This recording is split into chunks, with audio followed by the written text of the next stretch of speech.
Okay, so we'll start with the remaining quick theory revision. Theory in the sense, अगर आपको याद होगा हमने लास्ट सेशन में इलेक्ट्रोमैग्नेटिक इंडक्शन ये चैप्टर स्टार्ट किया था for CET. Of course CET JEE NEET के हमको बेसिक फॉर्मूलाज पहले पता होने चाहिए. And we have covered up to energy stored in a magnetic field. तो जो बाकी के फॉर्मूला रह गए पहले वो फटाफट से रिवाइज करेंगे. Then we will go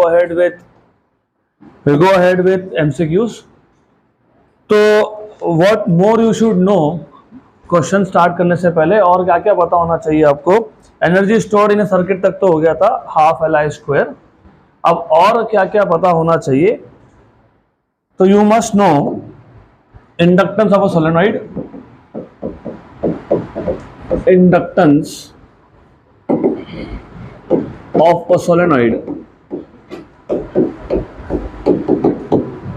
so we have a solenoid. हमारे पास एक सोलेनॉइड है, उसका इंडक्टेंस का फॉर्मूला यू मस्ट नो. तो do you remember what was the formula of inductance of a solenoid? Capital L upon small l, that is inductance per unit length, μ0 n² A is pi r square.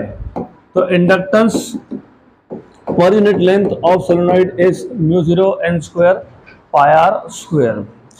इसके बाद आपको पता होना चाहिए combination of inductances.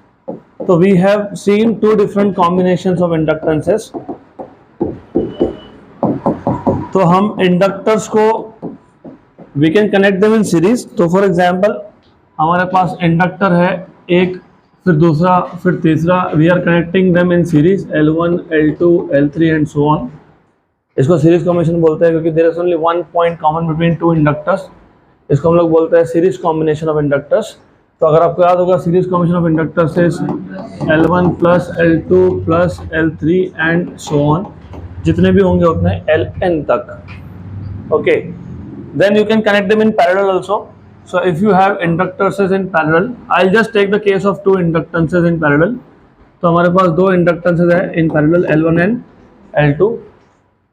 तो अगर आपको याद होगा you have 1 upon L parallel equal to 1 upon L1 plus 1 upon L2. सही है. इसको अगर आप सिंप्लीफाई कर लोगे तो what you will get is LP equal to L1 into L2 upon L1 plus L2. लेकिन ये फॉर्मूला कंप्लीट फॉर्मूला नहीं है. There is something more. What something more? यहाँ पे होता है -m² और नीचे होता है +2m, where m is mutual inductance, coefficient of mutual induction. हाँ, फिर हम लोगों ने ये थ्योरी क्लासेस में क्यों नहीं लिखा ऐसा? क्योंकि वो जो दो तुम कॉइल ले रहे थे in parallel, you were taking these two coil at large distance. तो जब दो कॉइल एक दूसरे से दूर, तो उस केस में म्यूचुअल इंडक्टेंस की वैल्यू 0 हो जाती है. तो अगर म्यूचुअल इंडक्टेंस की वैल्यू 0 हो गई तो उस केस में ये और ये नहीं आएगा. So if the separation between the two coils और टू इंडक्टर्स इज लार्ज, तो उस केस में m की वैल्यू हो जाएगी 0, क्योंकि coefficient of mutual induction. As you remember हमने कल सेल्फ इंडक्शन का फॉर्मूला देखा था. मैंने आपको बताया था कि सेल्फ इंडक्शन में क्या होता है, करंट एक कॉइल में से चेंज होता है, उसी कॉइल का मैग्नेटिक फील्ड चेंज होता है, उसी कॉइल का मैग्नेटिक फील्ड उसी के साथ लिंक्ड है, इसलिए फ्लक्स चेंज हुआ. और फ्लक्स चेंज हुआ तो क्या इंड्यूस हुआ? EMF. तो वहाँ पे EMF इंड्यूस हुआ था due to change in current in the same coil. Okay, लेकिन in case of mutual inductance, अभी हम आगे देखने ही वाले हैं mutual inductance. In case of mutual inductance you have two coils, current change होता है एक कॉइल में, मैग्नेटिक फील्ड चेंज होता है एक कॉइल का, लेकिन वो मैग्नेटिक फील्ड दूसरे कॉइल के साथ लिंक्ड होता है क्योंकि दूसरा कॉइल उसके पास में है. तो फॉर एग्जांपल मैंने पहले कॉइल में करंट चेंज किया तो यहाँ पे मैग्नेटिक फील्ड चेंज हुआ, मैग्नेटिक फील्ड चेंज हुआ तो फ्लक्स चेंज हुआ. तो फ्लक्स किसके साथ लिंक्ड है? सेकेंडरी कॉइल के साथ, सेकेंड कॉइल के साथ. तो यहाँ पे flux link with secondary coil changes and hence it induces an EMF in the secondary. लेकिन अगर ये कॉइल ही बहुत दूर है, so if the coil is away, no flux of the primary is linked with secondary. तो primary का flux secondary के साथ लिंक्ड नहीं है, तो m की वैल्यू क्या आ जाएगी? 0. तो in that case you put m equal to 0. तो दो दो फॉर्मूला बनाने की जगह पे आई वुड रेकमेंड कि एक सिंगल फॉर्मूला याद रखो पैरेलल कॉम्बिनेशन का. Just remember LP equal to L1 into L2 minus M square upon L1 plus L2 plus 2M. तो अभी अगली बार से ये याद रखना बेटर ऑफ. इसके बाद हमको क्या क्या और लग सकता है, तो इसके बाद हमको पता होना चाहिए व्हाट इज म्यूचुअल इंडक्टेंस. तो म्यूचुअल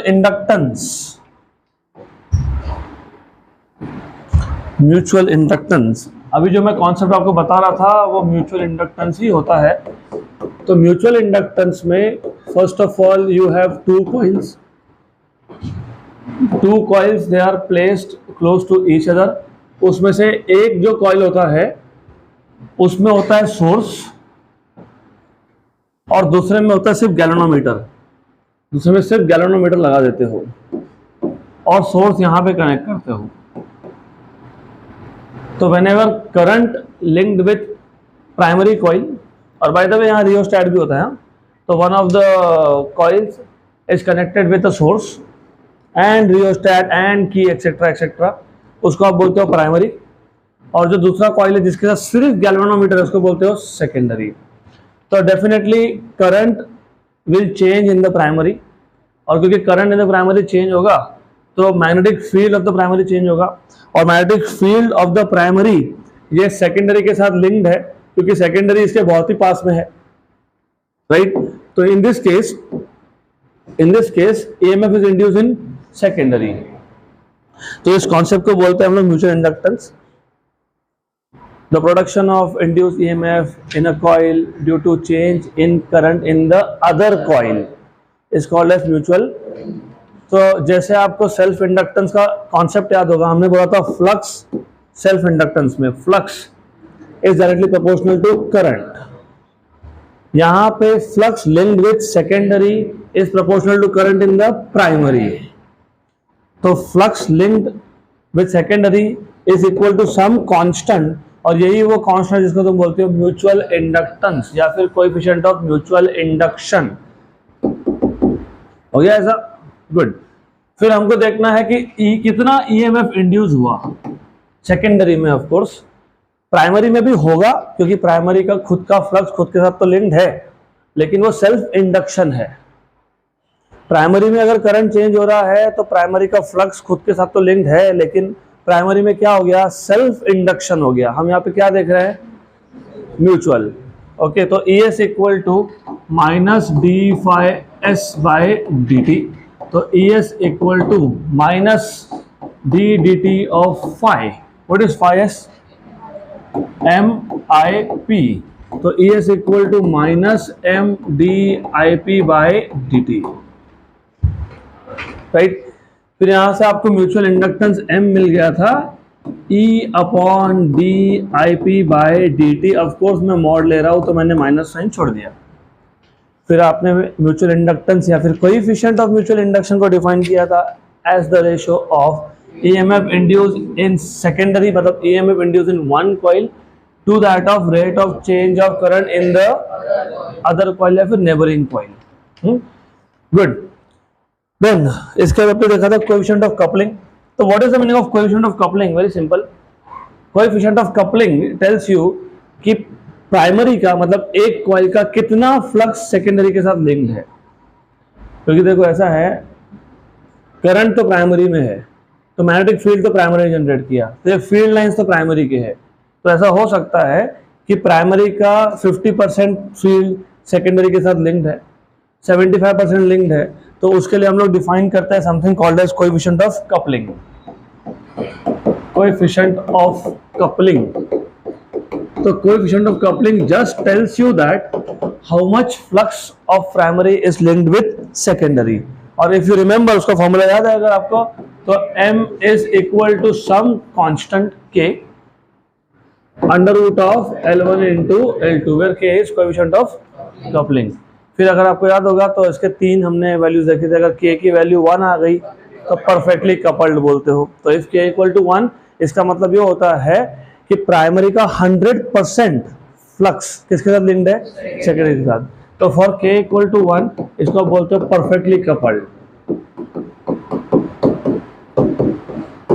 और ये आइडियल केस है, मतलब इट डज नॉट एग्जिस्ट, ऐसा कभी होता नहीं है कि प्राइमरी का 100% फ्लक्स सेकेंडरी के साथ लिंक हो गया। फिर हमने देखा था k की वैल्यू अगर greater than 0.5 and less than 1 tightly coupled, or if k value is greater than 0 but less than 0.5, that is called as loosely coupled. It is loosely coupled. Good. And the last topic that you have seen in this chapter is transformers. Transformers. अगर transformer क्या होता है, first of all transformer as you know, क्योंकि at this stage it is expected that you know, सबसे पहले तो आपके पास एक सॉफ्ट आयन कोर था। मैंने बताया था सॉफ्ट आयन कोर क्यों होता है, because it is magnetic in nature. आपको एक कॉइल का फ्लक्स दूसरे कॉइल के साथ लिंक करवाना है, तो फ्लक्स को जाने के लिए रास्ता देना है, और वो रास्ता कौन प्रोवाइड करता है, कोर। तो ये जो ट्रांसफार्मर है एक कोर है, core. Transformer consist of 2 coils. यहाँ पे होता है एक coil which is primary coil, something like this. और तुम इफ यू रिमेंबर, आप जो इनपुट देते हो ना, इनपुट वो यहां देते हो, दिस इज इनपुट। इसको VI लिख लो या फिर इसको आप EP लिख लो, EP फ्लक्स थ्रू प्राइमरी। तो आपने sorry EMF through primary, input यहां दिया, this is input coil, primary coil, और यहाँ पे सेकेंडरी है। अब सेकेंडरी में ऐसा हो सकता है कि नंबर ऑफ टर्न्स प्राइमरी से ज़्यादा हो, या ऐसा भी हो सकता है कि नंबर ऑफ टर्न्स सेकेंडरी में प्राइमरी से कम हो। अगर नंबर ऑफ टर्न्स सेकेंडरी में ज़्यादा है उसको बोलते हो स्टेप अप ट्रांसफार्मर, अगर कम है तो उसको बोलते हो step down transformer. Very good. तो यहाँ पे जो फ्लक्स आएगा, यहाँ पे जो EMF आएगा, it is ES। The number of turns in the primary is NP and here you have NS। अगर हर एक टर्न के साथ, सिंगल टर्न के साथ, 1 टर्न के साथ flux linked is phi, single turn के साथ फ्लक्स लिंक्ड इज phi, तो phi is flux linked with each turn, linked with each turn. मैं ये नहीं बोल रहा कि ईच टर्न ऑफ प्राइमरी या ईच टर्न ऑफ सेकेंडरी, मैं दोनों के लिए जनरल नोटेशन यूज कर रहा हूं।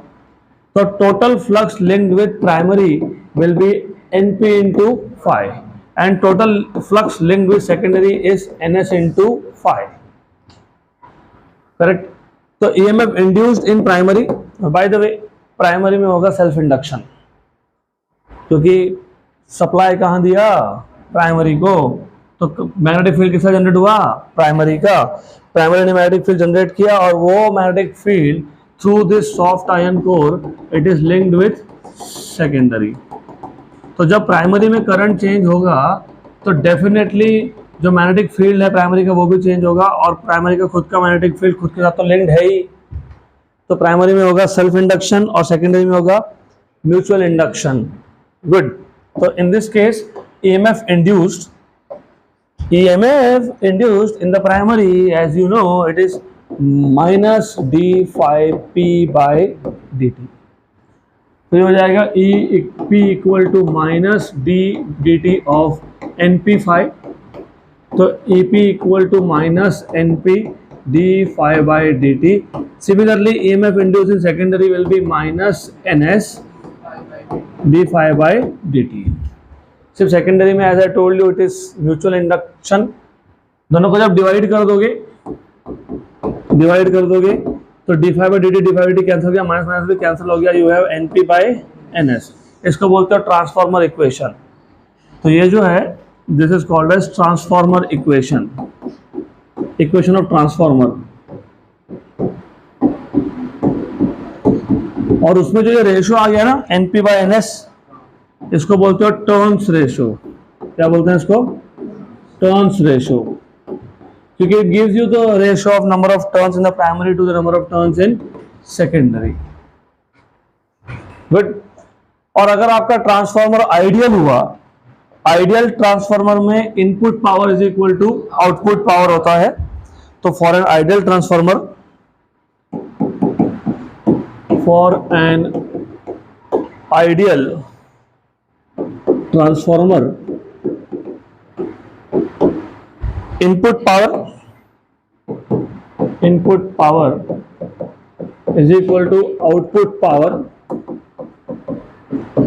पावर इफ यू रिमेंबर तीन फॉर्मूला थे, V square by R, I square R और वी इंटू आई। यहाँ पे वी को तुम बोल रहे हो ई, तो ई पी आई पी, क्योंकि इनपुट तुमने दिया है थ्रू प्राइमरी और आउटपुट आएगा ई एस आई एस, तो तुमको यहाँ से मिल जाएगा E P by E S equal to I S by I P. लेकिन हमने ऑलरेडी देखा E P by E S equal to N P by N S, तो equal to I S by I P. Good. तो if you see from this और from that equation, EMF is directly proportional to number of turns, but current is inversely proportional to number of turns. EMF is directly proportional to number of turns and current is inversely proportional to number of turns. तो अगर secondary में number of turn ज़्यादा होंगे तो secondary में EMF ज़्यादा होगा। मतलब ये होता है कि अगर सप्लाई वोल्ट, तुमको पता है सप्लाई वोल्टेज हमारे यहाँ पे 230 वोल्ट होता है, इंडिया में कम से कम 230 वोल्ट का पीक वैल्यू होता है at a frequency 50 hertz, correct. अगर मेरे पास कोई डिवाइस है जिसको मुझे वोल्टेज इनपुट 400 वोल्ट का देना है, 400 वोल्ट, तो 400 वोल्ट चाहिए, हमारे पास सप्लाई कितना है 230, तो हम ट्रांसफार्मर यूज़ करते हैं। फिर ट्रांसफार्मर में इनपुट मतलब EP है 230 और number of turns in secondary are more, तो आउटपुट मिल जाएगा आपको 400। तो यहाँ पे वोल्टेज क्या हो गया, स्टेप अप, इसलिए इसको क्या बोलते हो, स्टेप अप ट्रांसफार्मर। तो अगर number of turns in secondary are greater than number of turns in primary, it is called as step up transformer. Step up transformer मतलब जो आउटपुट पे वोल्टेज है वो इनपुट पे वोल्टेज से ज़्यादा है, लेकिन करंट इज बीइंग कॉम्प्रोमाइज्ड, क्योंकि तुम देखो EMF मतलब वोल्टेज तो बढ़ गया, because voltage is directly proportional to number of turns. Secondary में टर्न्स ज़्यादा है तो सेकेंडरी का EMF भी ज़्यादा है, लेकिन करंट कैसा है, इनवर्सली प्रोपोर्शनल, तो करंट कम हो जाएगा। तो अगर करंट के टर्म्स से सोचोगे तो स्टेप डाउन हो गया वो, तो यहाँ पे स्टेप अप हम लोग किस पे डिफाइन करते हैं, वोल्टेज की करंट, वोल्टेज, ओके। अगर उल्टा हुआ, if number of turns in secondary is less than number of turns in primary, इसको बोलते हैं स्टेप डाउन। अब ऐसा क्यों, क्योंकि हमारे पास सप्लाई 230 वोल्ट का है और most of the devices that you use in day to day life including your mobile phone chargers and everything, ये उससे कम वोल्टेज पे ही काम करते हैं। 100 volt for example charger 60 volt, 70 volt, 80 volt, 90 volt, तो हमको स्टेप डाउन करना पड़ता है। तो हम ट्रांसफार्मर यूज़ करते हैं, हम नहीं करते, वो डिवाइस के अंदर इनबिल्ट होता है। तो फिर यूजिंग अ मिक्सर ग्राइंडर, उसके अंदर ही होता है वो, तुम अलग से नहीं लगाते हो ट्रांसफार्मर, ओके। तो उसमें number of turns in secondary are less than primary, तो उस केस में output voltage is less compare to input. तो this is all you need to no.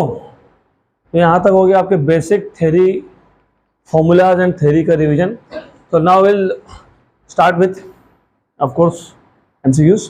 तो इतना ही तुमको थ्योरी का रिक्वायरमेंट है, और कुछ रह गया होगा तो जब जहाँ आएगा मैं बता दूंगा, अभी फिलहाल तो इतना ही है।